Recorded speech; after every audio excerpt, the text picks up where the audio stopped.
आइए हमारे साथ कार्यक्रम में देश की दिग्गज शुगर कंपनी शामिल हो रही है और वो है बलरामपुर चीनी। उत्तर प्रदेश में ही 10 चीनी मिलें हैं और 80,000 टन प्रतिदिन से ज़्यादा की क्रशिंग क्षमता है कंपनी के पास।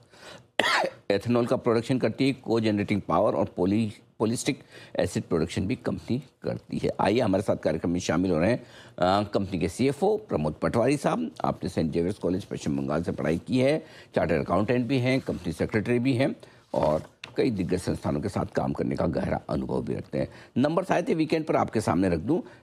आय 6.5% बढ़कर आई है, वहीं कामकाजी मुनाफा EBITDA 22% घटा है। मार्जिन में आई है थोड़ी गिरावट, 24% से घटकर 18% के नीचे है और वहीं मुनाफा भी 30% नीचे रहा है। आइए नंबर्स पर ही बातचीत करते हैं। प्रमोद जी, स्वागत है आपका, गुड मॉर्निंग, बहुत धन्यवाद हमें समय देने के लिए। जरा समझाएं इन नतीजों को सर, थोड़े कमज़ोर दिख रहे हैं, क्या कुछ खास वजह? रेवेन्यू को छोड़कर हर एक पैरामीटर पर थोड़ा नीचे है, जरा समझाएं कैसी रही है तिमाही। नमस्कार अनिल नमस्कार जी। सर। देखिए, शुगर सीजन के नंबर हमेशा एनुअली देखने चाहिए, क्वार्टरली नहीं देखने चाहिए। फिर भी ये क्वार्टर हमारे लिए वैसे तो सबसे बेहतरीन क्वार्टर होता है, क्योंकि हमें फुल 90 डेज पीरियड मिलता है प्रोडक्शन के लिए। बट जैसे आपको पता होगा कि उत्तर प्रदेश गवर्नमेंट ने इस साल जैसे 30 रुपए प्रति क्विंटल शुगर केन का भाव बढ़ा दिया था, उसी कारण से एक प्रॉफिटेबिलिटी में इस क्वार्टर में प्रेशर है। इसके अलावा इथेनॉल जैसे उसका भी आपको पता होगा, पिछले 3 वर्षों में 16.5% FRP बढ़ गया है, but juice based and B heavy के प्राइसेस में रिवीजन नहीं हुआ है। सो ये दोनों फैक्टर के कारण ही प्रॉफिटेबिलिटी में प्रेशर है। ऑब्वियसली शुगर रेगुलर कंजम्पशन की चीज है, इथेनॉल भी जा ही रहा है, तो वॉल्यूम में ग्रोथ डिग्रोथ नहीं आया है, बट मार्जिन पर काफी प्रेशर है। ओके, नहीं वैसे तो नंबर हम साल दर साल ही कंपेयर कर रहे हैं और साल दर साल ही ये कमज़ोर नज़र आ रहे हैं। मार्जिन 18% के हैं, क्या इसमें सुधार की गुंजाइश है आने वाली तिमाहियों में, इस वित्त वर्ष में?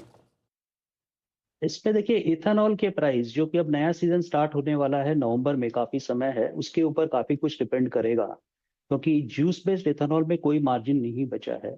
सो हमें भी कॉल लेना पड़ेगा कि हम जूस बेस्ड इथेनॉल आगे जाके बनाएं कि नहीं बनाएं। शुगर के प्राइसेस में हमें बढ़ोतरी की थोड़ी उम्मीद लग रही है, क्योंकि कंट्री पे 30 सितंबर 2026 को करीब 4.3 मिलियन टन चीनी रहने की उम्मीदें हैं हमारी हमारी कैलकुलेशंस के हिसाब से। सो करेंटली हम लोग 41, 41.5, 42.5 के बीच में चीनी बेच रहे हैं, डिपेंडिंग अपॉन कि कौन सी रीजन से बेच रहे हैं, कौन सी ग्रेड की चीनी बेच रहे हैं। तो यहाँ से हमें 1.5-2 रुपए की बढ़ोतरी की गुंजाइश है, उस वो प्रॉफिटेबिलिटी में जरूर मदद करेगी। बिल्कुल ठीक बात है। ये आपके लिए डेट सिचुएशन बताएं सर, इस तिमाही में किस तरह की रही और क्या कुछ कर्ज आपने कम किया और आगे क्या प्लान है? अभी कितना कर्ज है, उसे कैसे कम करेंगे? अगेन ये सीजनल इंडस्ट्री के कारण मार्च में ऑलवेज डेट ज्यादा रहता है। शॉर्ट टर्म डेट करीब 2100 या 2200 करोड़ के बीच था, जो कि अक्टूबर आते आते जीरो हो जाता है बलरामपुर जैसी कंपनी में। लॉन्ग टर्म डेट आज के दिन में 1000 करोड़ है, जिसमें 100 करोड़ एग्जिस्टिंग बिजनेस के लिए है और 900 करोड़ हमने पॉलीलैक्टिक एसिड बिजनेस के लिए लिया है। तो पॉलीलैक्टिक एसिड बिजनेस के लिए जो भी 900 करोड़ का हमने लोन लिया है, कमर्शियल प्रोडक्शन स्टार्ट होने के बाद इसमें 5% का इंटरेस्ट सबवेंशन मिलेगा यूपी सरकार की बायोप्लास्टिक पॉलिसी के अंतर्गत। परफेक्ट। हाल ही में सरकार ने जो ऐलान किया कि अब शुगर का एक्सपोर्ट 30 सितंबर तक नहीं किया जा सकेगा, इसका कैसा असर आप इंडस्ट्री पर, कंपनी पर और शुगर के दामों पर देखते हैं? हमें करीब 52,000 टन का एक्सपोर्ट कोटा मिला था, जो कि हमने पूरा कर दिया है। एंड इंडिया से शुगर एक्सपोर्ट तभी संभव होता है कि जब कंट्री में सरप्लस चीनी हो। कंट्री में इस वक्त सरप्लस चीनी नहीं है, इसलिए सरकार ने एक्सपोर्ट को आगे एक बार सितंबर तक के लिए बैन कर दिया है। डोमेस्टिक प्राइसेस अभी इंटरनेशनल प्राइसेस से बेटर हैं, इसके कारण वैसे भी एक्सपोर्ट हो नहीं रहा था, तो हमें नहीं लगता है कि बहुत ज्यादा कोई इंडस्ट्री पे इसका फर्क पड़ेगा। 15 लाख टन जो गवर्नमेंट ने अलाउ किया था, उसमें 7 से 8 लाख टन चीनी एक्सपोर्ट हो जानी चाहिए। ओके, तो ये है आपके लिए शुगर के ये तो एक्सपोर्ट की क्वांटिटी है, दाम से कोई खास गिरे नहीं है, राइट? करेक्ट। ओके, एथेनॉल के दाम क्या आपको लगता है कि यहाँ पर बढ़त की गुंजाइश है? क्योंकि जिस तरह से अब कच्चे तेल के दाम मजबूत हैं और इथेनॉल की ब्लेंडिंग को लेकर अब थोड़ा ज़्यादा फोकस हो रहा है, आपको लगता है कि सरकार जल्दी इथेनॉल के दाम बढ़ा सकती है? अनिल जी, बहुत ही रेलेवेंट क्वेश्चन है ये आपका। वैसे तो देखिए, इकोसिस्टम में एक्सेप्टेबिलिटी काफी आई है because of the West Asia crisis, and सरकार बात कर भी रही है कि E85, E100 या गोइंग बियॉन्ड E20। तो जहां तक हमारी समझ है, BIS स्टैंडर्ड्स वगैरह पे काम हो रहा है, और आगे आने वाले समय में आप देखेंगे कि E20 के बियॉन्ड भी ब्लेंडिंग होगी।